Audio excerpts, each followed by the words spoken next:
When Gog Comes, Correcting the Timeline of the Last Days by John Little, copyright April 2022, narrated by the author.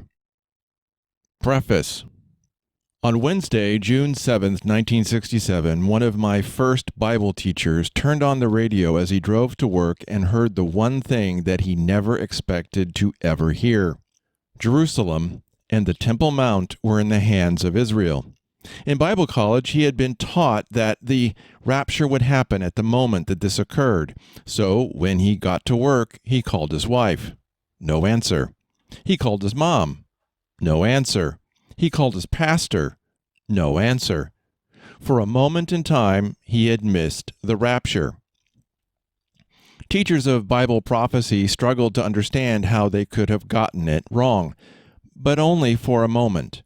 Instead of looking again at their understanding of prophecy, they redefined what it means to control Jerusalem and moved on. Luke 21:24. They failed in their test of truth, but my Bible teacher did not. He and his wife gnawed on this problem until they realized that Gog and Magog must come before the Antichrist arrives. When confronted with evidence of their own error, they chose truth instead of something more comfortable. Fast forward 50 years, and I find myself caught in the midst of my own struggle with Bible prophecy. I had just finished the 4th edition of Ezekiel's Fire and realized that I was missing a vital bit of proof about timing. That's when I discovered that Bible teachers could not prove when Gog and Magog come, which coincides with Ezekiel's Fire. That left me with a glimmer of hope that maybe, just maybe, my timing was wrong and that we would not see the awful catastrophe that I had just described. So I launched into a re-examination of the prophets who spoke of this great invasion of Israel, hoping to find evidence that it would occur after the Antichrist appeared.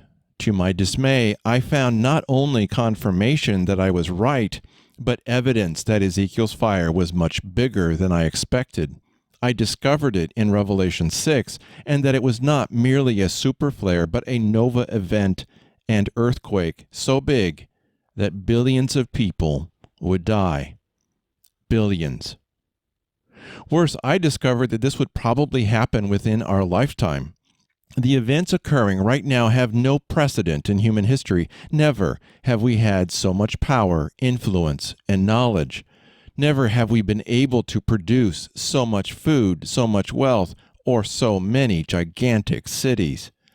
Never since Abraham have we lived so long and had such comfortable lives. And never has any civilization ever rushed to the brink of total catastrophe so quickly.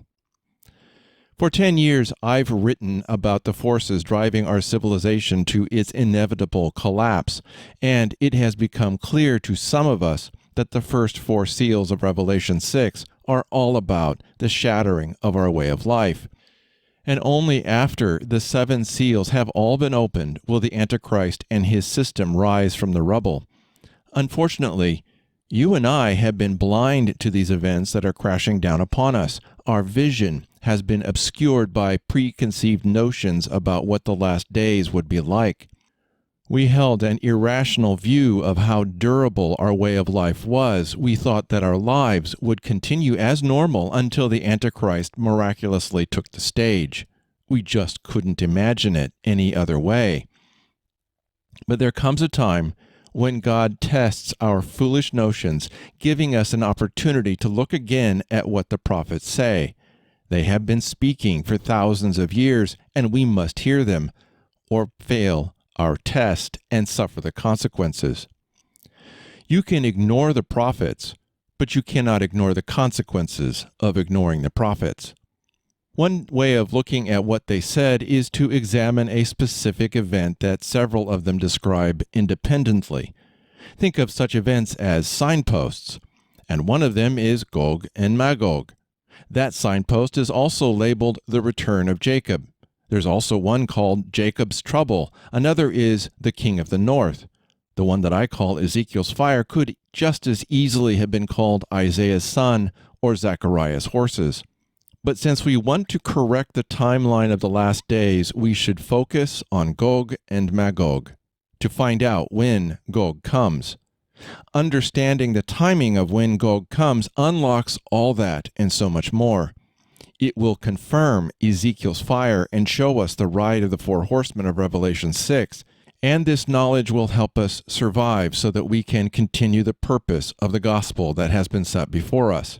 Those who survive and prosper will have the greatest opportunity to share the gospel in almost 2,000 years. When prophecy unfolds before their eyes, the world will see that the Bible's description of God is true, and that there is no other name than Jesus Christ by which we can be saved. But we first must pass a test. When does Gog come? Note, this book was completed just 2 weeks before the Russian invasion of Ukraine. The events described have now accelerated. When Gog Comes, Correcting the Timeline of the Last Days by John Little, copyright April 2022, narrated by the author.